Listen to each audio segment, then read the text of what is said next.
Welcome to Professor Russell Esposito's channel on information security. This video is just one of many video modules that are part of Professor Esposito's course on the subject.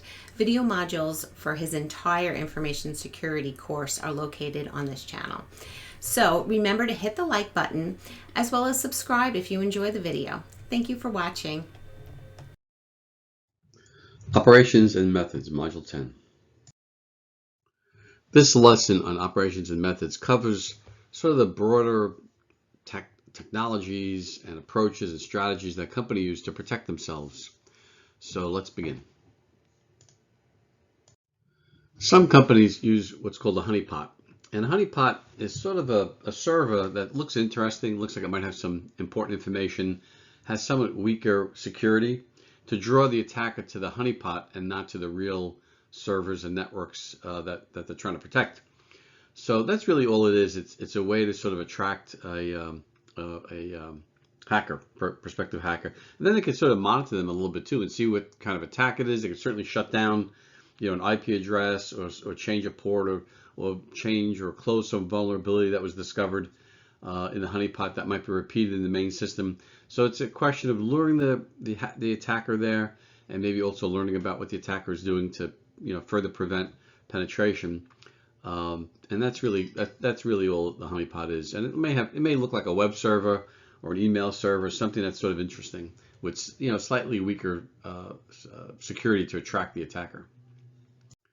A Honeynet is similar to a honeypot, but it's a little more sophisticated. Obviously, it's more work to maintain, but it's obviously more interesting for an attacker. So here on the left-hand side of the screen, you see the Honeynet, which is a whole network of honeypots, really. A whole network that's slightly easier to penetrate. So security might be a little bit simpler. But again, it's to attract the attacker away from the true network, which is the vertical line to the right, where it says underneath the firewall, production network or production net, IDS, intrusion detection system, log alert server. And again, they'll appear to have some interesting information on the Honeynet and also somewhat weaker security, but draw them to that so they can learn what the hacker's doing, what kind of attacks are happening, and keep them away from the main production network. And again, if there's some vulnerability that might, or some attack that has a certain approach to it, a vector is what's the method of penetration, they'll look at the production network to make sure that technique is locked very tightly. So that's all a Honeynet is. So companies will use various scanners to try to identify their own vulnerabilities. So there are vulnerability scanners. They look at passively scan the network for software releases or versions that are outdated. So it's looking for applications you've purchased, commercial applications, and looking for software releases that are outdated, hot fixes or security patches that haven't been deployed. It's looking for misconfigurations, some open ports that maybe shouldn't be left open and that could be exploited by some of the application attacks we saw earlier, or network attacks that we saw earlier, like cross-site scripting or man-in-the-middle attacks. Really one of the best ones for application reviews is Nessus, Nessus. There's also a free version that you can use on, I think, 15 different IP addresses in your system, in your network. So Nessus really looks at the applications, the releases, the patches, to make sure, not just the applications, actually I should say the operating systems as well. And it gives you sort of a red, orange, yellow highlight to show you where the red ones are obviously the most important ones to look at, orange less important, and yellow, they're maybe not as common an attack or something that could be maybe easily detected. So that's what Nessus does. OpenDAS scans the servers and the network devices themselves, a little bit different. It's not focusing on the applications or the operating systems as much. And Metasploit is used for penetration testing, which you really need to have a third party try to penetrate your network that you pay, 30, 40, maybe, potentially more if it's a larger company, 50,000 and up, to try to penetrate your systems and your network once a year, have what's called a pen test or a penetration test. Metasploit is a common tool that's used for that. Kali Linux we'll look at too. K-A-L-I Linux. K-A-L-I Linux is really more of a hacking tool, but it also could be used for penetration testing. So those two, Kali Linux and Metasploit, two very common penetration testing software packages, very complex, very involved to learn and use, also used by hackers, obviously. Well, maybe not so obviously, but all of these tools can be used, for good and for bad. And then there are port scanners. And port scanner is the one I like, and we're going to demo this port scanner at the end of the course. ZenMap, which is the GUI version of Nmap. It looks for open ports, communication ports on your system, and open services that can be exploited. The hacker will look for an open port and then use other tools to figure out how they could penetrate that open port, which is why we have to harden, remember that term? Harden your devices, harden your systems, your network devices, meaning shut down anything that's unnecessary, shut down ports and services that you're not using.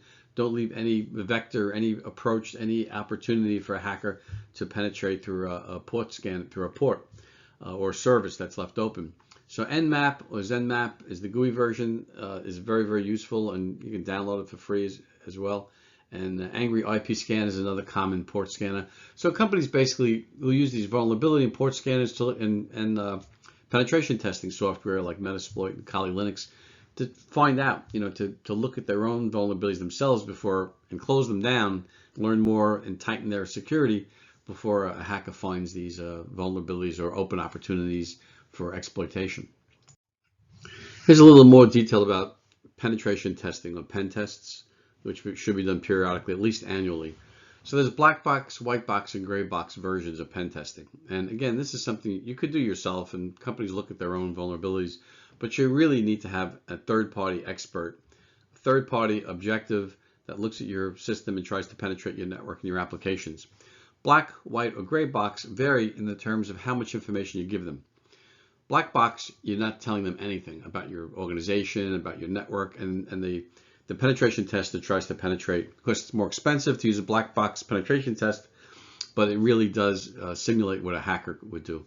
White box is the reverse, where you're giving them a lot of it. You're giving the tester a lot of information, maybe even a network sign-on. That's a white box, maybe an application sign-on, and letting them, move around and see what they could find. Gray box is somewhere in the middle. You're giving them some information, but not too much. This is sort of just concepts. Obviously, these aren't hardened definitions for these things, but these are concepts that are used when you hire a penetration tester. Should be performed annually, minimally, and again, you're talking 30 to 50,000 and even a lot more for a very large corporation.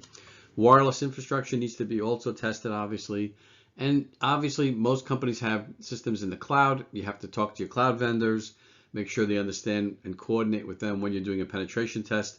So the cloud vendor, whether it's Amazon or Microsoft or IBM or whoever it is, doesn't actually think that you're under attack and shuts things down and stops your testing. So it's one of these sort of areas you have to coordinate with. And again, Kali Linux and Metasploit, two very, very common tools. I think Kali Linux is probably a little bit more commonly used. There's a video here. Of course, if you can't find it on Blackboard as a link, it's in your schedule, I'm sure, maybe the syllabus too, but definitely in your schedule. And take a look at that. It's about 13 minutes. You start at 3 minutes and 33 seconds. Start there. The beginning of it might just confuse you. Start there and then look at the rest of the demo of how Kali Linux works. And the other tester is a network scanner, or a packet sniffer it's called, or network protocol analyzer, which really looks at your entire network. It's looking at all your network traffic. It's spying and sniffing on all your network traffic. It's displaying it.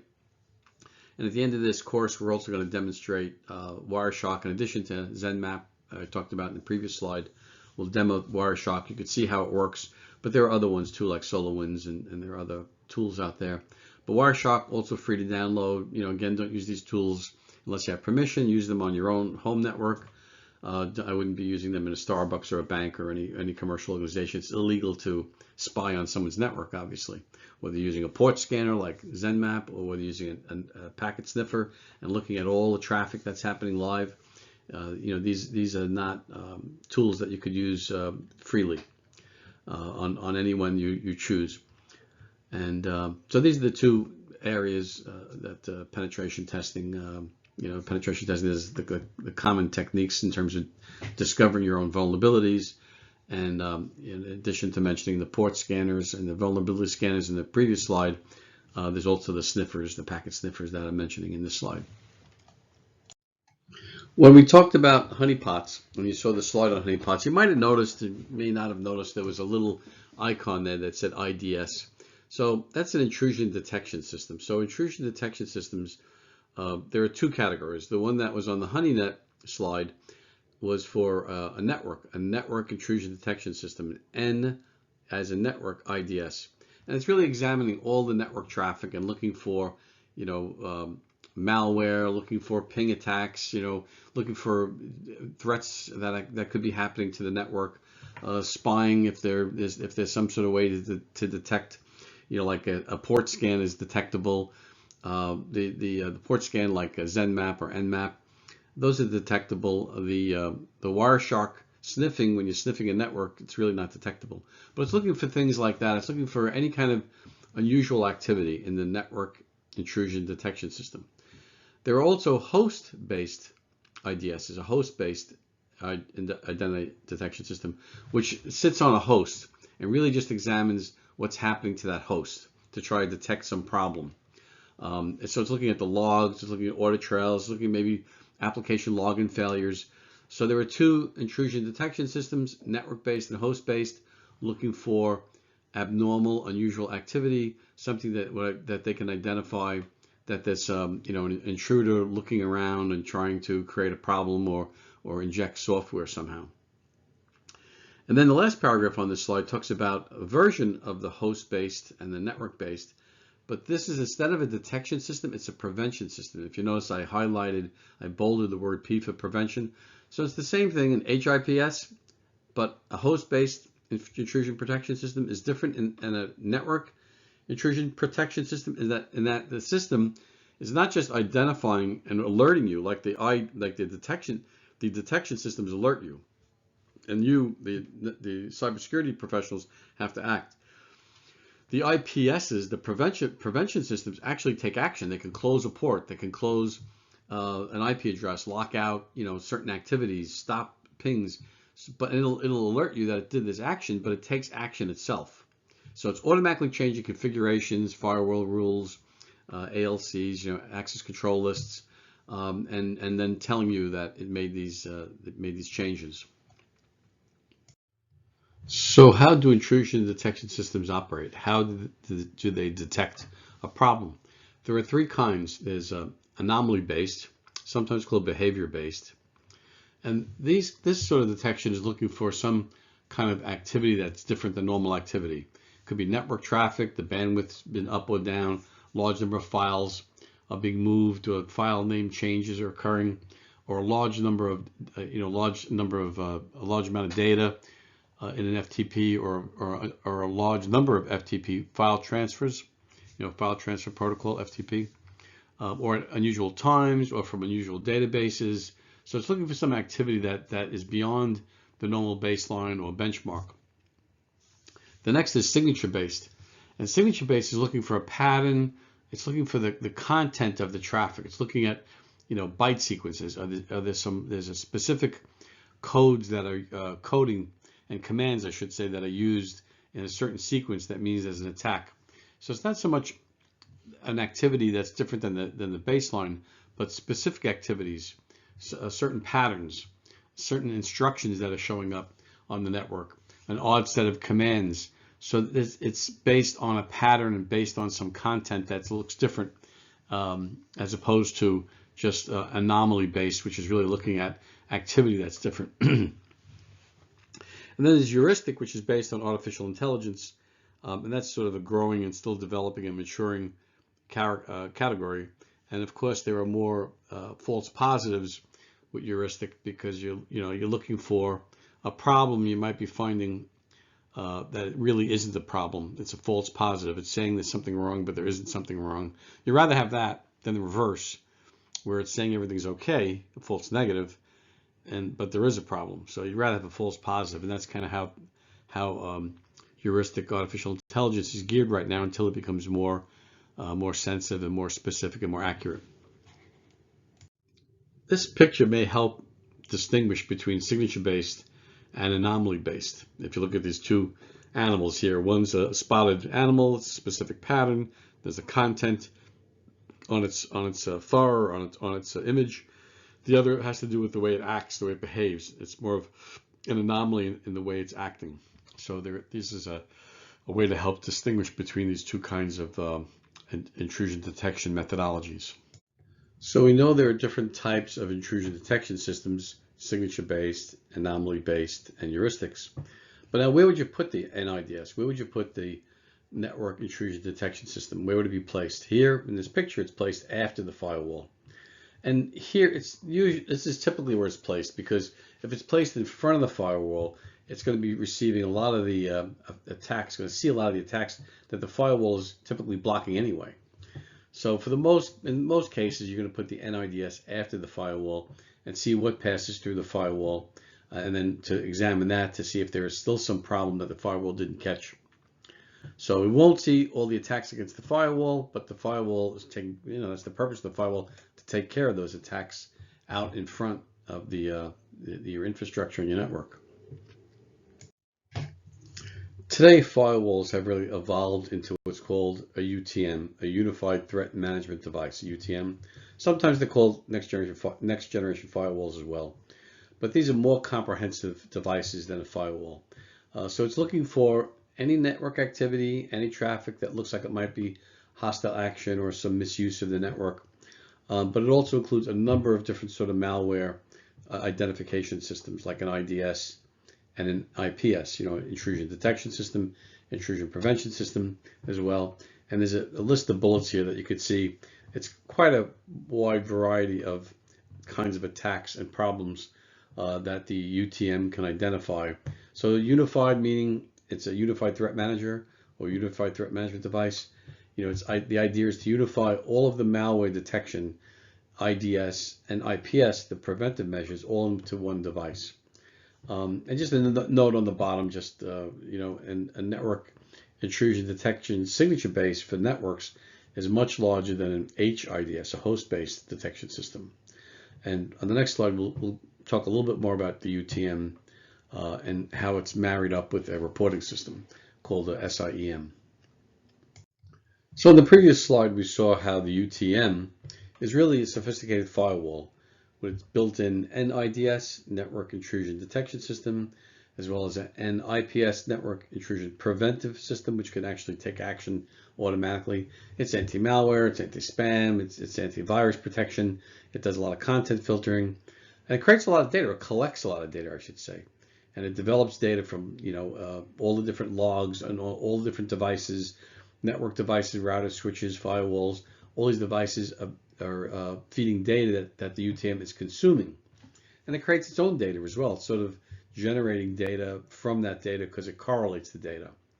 And I put some examples here. It's looking at failed login attempts, denial by a firewall, attack attempts. It's collecting lots of data. So what do you do with all this data? It's hard for a human to look at it. So that's where the SIEM comes in: Security, Information, and Event Management. So these are systems that kind of married to UTMs, because the UTM has so much data that it's consuming that it's hard to manage it. So the SIEM correlates data. It looks at different time zones, so that an attack in New York that's happening lunchtime at noon, but it's happening at the same moment at 9 o'clock in California. If someone's looking at logs independently, it may look like these were different attacks, but they happened at the same moment. It's just that the time zones and the timestamps show different numbers: 12 noon versus 9 a.m. in California, 12 noon in New York. So the SIEM will also correlate the time differences, so that you could understand when events happen at the same moment, and if they're correlated, and there's some sophisticated correlated attack or planned attack. It eliminates duplication of data as well from multiple sources. It just helps present the data in a way that's usable. And there's a video here, 5 minutes on IBM. Their SIEM is called QRadar. It's a 5-minute video, so you can select it from either the schedule or if it's not on Blackboard, the link accessible. You can always get it from the schedule or the syllabus. So I mentioned in the previous slide that the SIEM, the SIEM, can correlate multiple time zones, 2, 3, 4 different time zones. If you're a global company, that could be be sustaining a coordinated attack against different time zones, different locations. It'll also compensate for daylight savings time differences. And many years ago, I was in, I think it was Nevada or Arizona, and I was traveling through there, and I discovered that there were different times in different parts of the same state, because one part of the state followed daylight savings time and the other part of the state did not. So this all gets calculated and synchronized with the SIEM, and that's one of the benefits of the SIEM. So let's change subjects now and talk about a service that most companies buy, medium to large size companies. It's called Managed Security Service Providers, MSSPs. And there are two that I like in particular. There's a lot of these companies that provide this service. And really what they do is these MSSPs supplement your security staff. You still need a security staff, but you may not be able to develop as rich and as robust and the same kind of sophistication that these MSSPs can provide. And if you sign a contract with an MSSP, I'd say a small to medium-sized company, you're going to start with $30,000-$40,000 a year for this sort of support. And they'll put specialized agents on your firewalls, your email servers, some routers, your significant infrastructure, and they'll help manage it. They'll help monitor it, and they'll have their own IDS and IPS, and they'll have their own sophisticated ways of looking at malware and looking at hacking attempts and unusual behavior, and so they'll manage it and help you even with your response if you're under attack. And the one that is really great for small and mid-sized companies is SecureWorks. That's the first item here. There's 3 short videos that talks about SecureWorks, but they're really good for medium-sized companies. IBM, that service is more organized for larger corporations. It's sort of harder to get their attention if you're a small company, but there's a little 2-minute video on IBM as well. And as usual, you can get these links. If they're not on Blackboard, you can get them from the schedule or from the syllabus. But I'd like you to look at these videos. It'll, I think, fill in the blanks for you. And it really, this is you get a whole team of professional security analysts to work with your security team. They have their own SOC, of course, a security operations center. They'll have their own SOC, their own SOC, and then managing and helping you manage your security for your network and devices, and to some extent your applications, depending on how you coordinate the contract with them. So they're very valuable, and they're commonly used today with the mid and large size companies. It's critically important that your staff, your employees, have security awareness training every year, so they're aware of the social engineering techniques and the problems that they may encounter where an attacker or a set of attackers are looking to do reconnaissance and find out more about your company through social engineering, or an internal employee or a consultant. This first picture is shoulder surfing, where little by little they catch pieces of your password over time. Might take them months, but they're looking for certain characters that you're typing and piecing it together little by little. It might take weeks or months for someone to do that. So that's a problem. Dumpster diving, obviously you should have a shredder for sensitive documentation on your systems or your finances. Most companies have shredding companies that'll shred that paper and not put it in the garbage like that. Something that's a dumpster diver can go in there and pull out some critical information about your company, learn more about your company for a future attack. That's all part of that reconnaissance.